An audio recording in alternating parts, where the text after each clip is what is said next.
Hello dear student, आज हम लोग एक डिस्कस करेंगे न्यूमेरिकल पर। Numerical on mirror. A shaving mirror has a radius of curvature of 30 centimetre. A man sees his face 2.5 times the size of his face. How far is the mirror from his face. देखिए यहाँ पे जो question है ना वो actually 2.5 times जो a man sees his image 2.5 times the size of his face, मतलब अपने फेस का 2.5 टाइम्स बड़ा पाता है। यानी बड़ा इमेज जो है ना हमारा कनकेव में ही बनता है, क्योंकि कन्वेक्स में तो दो ही कंडीशन होता है, क्योंकि एक इन्फिनिटी पे बनेगा फोकस में इसका इमेज बनता है जो कि बहुत ही छोटा होता है, और एक पोल और फोकस के बीच में एक पोल और इन्फिनिटी के बीच में कहीं भी हमारा ऑब्जेक्ट होता है तो इसका जो इमेज है पोल और फोकस के बीच में बनता है जो कि छोटा होता है। और यहाँ पर देखिए, यहाँ पे ना पोल और फोकस के बीच में जब हमारा इमेज ऑब्जेक्ट होता है तो इसका इमेज बिहाइंड द मिरर बनता है और बड़ा बनता है। तो ये मान के चलते हैं ना कि भी पोल और फोकस के बीच में हमारा ऑब्जेक्ट है, तो इसीलिए हाइट ऑफ इमेज जो है ना हम लोग अभी पॉजिटिव ले रहे हैं, यानी बड़ा बन रहा है तो ये वर्चुअल बनता है और इरेक्ट बनता है।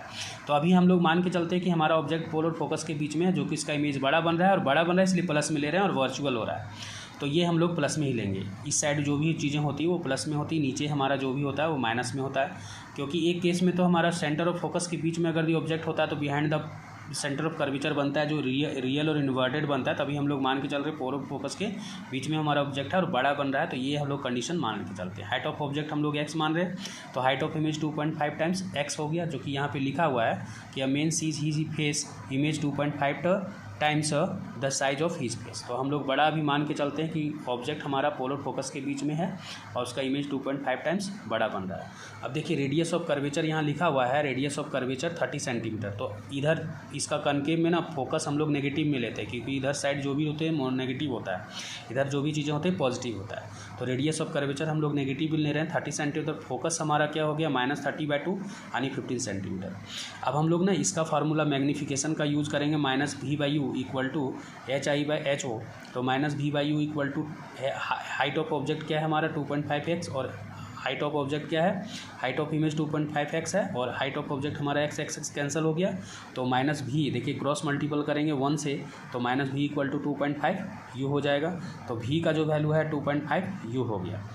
अब यहाँ पर जो है ना सो हम लोग यूजिंग मिरर फार्मूला करेंगे, तो 1/v plus 1/u equal to 1/f हो जाएगा। अब v का वैल्यू -2.5 यहाँ पे रख देंगे, प्लस 1/u इक्वल टू -1/15 हो गया, तो 2.5u हो गया। अब यहाँ 2.5 टू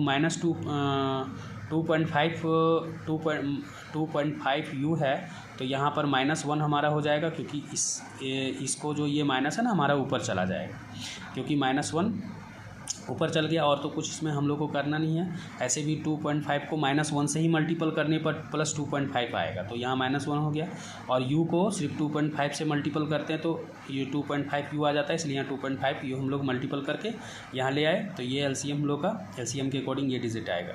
और यहाँ पे देखिए 2.5 में 1 सब्ट्रैक्ट करेंगे तो 1.5u और 2.5u और इधर -1 ये हो जाएगा। अब यहाँ पे क्रॉस मल्टीपल कर दिए, तो -2.5u equal to 1.5 into 15, u equal to -1.5 into 15/2.5 minus, इधर से देखिए 1 डिजिट के बाद पॉइंट है, इधर से 1 डिजिट के बाद पॉइंट है, तो दोनों कैंसिल हो गया। अब 5 3 × 15, 5 5 × 25, 5 3 × 15, 3 3 × 9 हम लोग का आ गया, और ये हम लोग का ये माइनस में रहे। ठीक है, अब देखिए यहाँ पे जो v इक्वल टू हम लोग लाए थे ना, तो ये हम लोग यहाँ पे भी लिख सकते हैं, यहाँ भी कहीं भी लिख देते हैं, तो v इक्वल टू हम लोग का -2.5 जो है u हो जाएगा।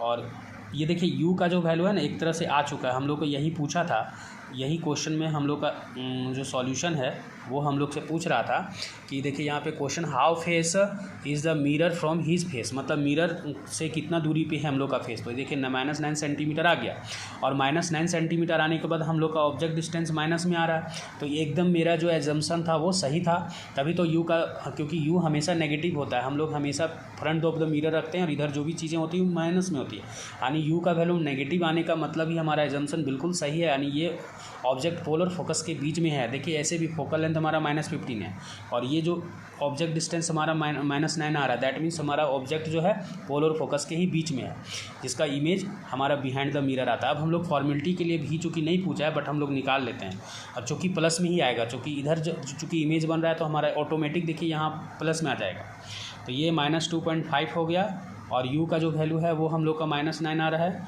तो हम लोग -9 यहाँ पे जिसका वैल्यू क्या होता है 225 और इधर से 1 पॉइंट डिजिट लगा देंगे। तो ये हम लोग का देखिए v का जो वैल्यू है वो हम लोग का पॉजिटिव में आ गया और हम लोग का रियल में जो इमेज बन रहा है वो पॉजिटिव हम लोग का from the behind the mirror, यानी इधर जो भी चीज़ें लेते हैं वो प्लस में लेते हैं। और हम लोग का देखिए ऑब्जेक्ट डिस्टेंस इमेज डिस्टेंस हमारा 22.5 फ्रॉम द मिरर बन रहा है। तो इस तरह से डियर स्टूडेंट ये न्यूमेरिकल्स था जिसमें हम लोग को समझना था कि ये मिरर हमारा जो टाइप ऑफ मिरर है ये कनकेव है। ये आप लोग चाहें तो स्टार्टिंग में ही लिख सकते हैं कि टाइप ऑफ मिरर जो है, हालांकि पूछे या ना पूछे ये हम लोग लिख सकते हैं टाइप ऑफ मिरर हमारा जो है कनकेव है। और इसका फिगर भी हम लोग यहाँ पे इमेज डायग्राम भी बनाने का हैबिट रखेंगे तो बना सकते हैं। इस तरह से ये क्वेश्चन जो है हमारा कंप्लीट हो गया। Thank you for watching.